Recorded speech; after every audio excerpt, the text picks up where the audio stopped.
દર્શક મિત્રો, આજની તારીખ છે 4/12/2024. આપણે એક કિસાન મિત્રોને ત્યાં જિંદાલ સીડનું કોહિનૂર ચાઇનાનું ફિલ્ડ વિઝિટ માટે આવેલ છે. આજે હાર્વેસ્ટિંગ સ્ટેજ ઉપર છે અને આપણી સાથે કિસાન મિત્રો છે તેમજ વેપારી મિત્રો છે.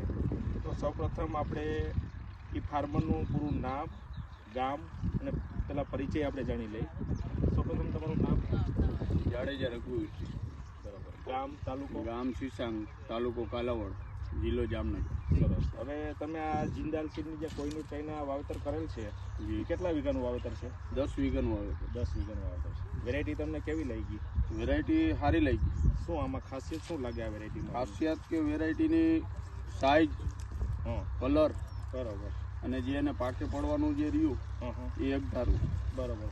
પછી આમ જનરલી બીજી વેરાયટીની કમ્પેરિઝનમાં આમાં રોગ પ્રતિકારક શક્તિ કેવી લાગી આ વર્ષની હવામાનની પરિસ્થિતિ જોતા? રોગ પ્રતિકારક જરાય નથી, ઓછી, બીજી વેરાયટી કરતાં ઓછી. બરાબર. અને આ વર્ષે તમે આવી પરિસ્થિતિમાં ડુંગળીનું ઉત્પાદન તમને કેવું લાગે છે? તમારા આ જે આપણે ફિલ્ડ અત્યારે જુદા છે આ વર્ષે કેવું ઉત્પાદન એવરેજ રહેશે, શું લાગે? આ વર્ષની પરિસ્થિતિ વરસાદની જોતા ઉત્પાદન બહુ સારું.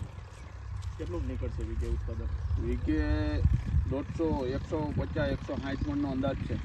સરસ. તો ખરેખર વેરાયટી તમારા મત મુજબ આ વેરાયટી સારી અને ખેડૂતોને વાવવા લાયક વેરાયટી ખરી ને કોહિનૂર ચાઇના? અમારા મત મુજબ વેરાયટી સારી, કોહિનૂર ચાઇના.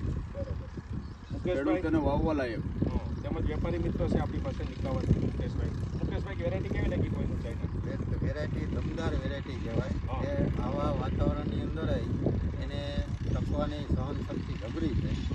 કે નથી કોઈ રોગ આવતો, નથી કોઈ બાફીઓ આવતો. આવે નોર્મલી આવે, પણ મેન્ટેન એને કરો એટલે વેરાયટી એકદમ સારી. સરસ, ખૂબ ખૂબ આભાર. તેમજ નજીકથી કેમેરો લ્યો તો આ બલ્બ જુઓ તમે, વેરાયટી કોહિનૂર ચાઇના તમે બતાવી શકો છો. એમનો કલર, સાઇઝ બરાબર આખી પૂરી પડેલ છે, તમે જોઈ શકો છો મિત્રો. Variety Kohinoor China. સરસ, ખૂબ ખૂબ આભાર.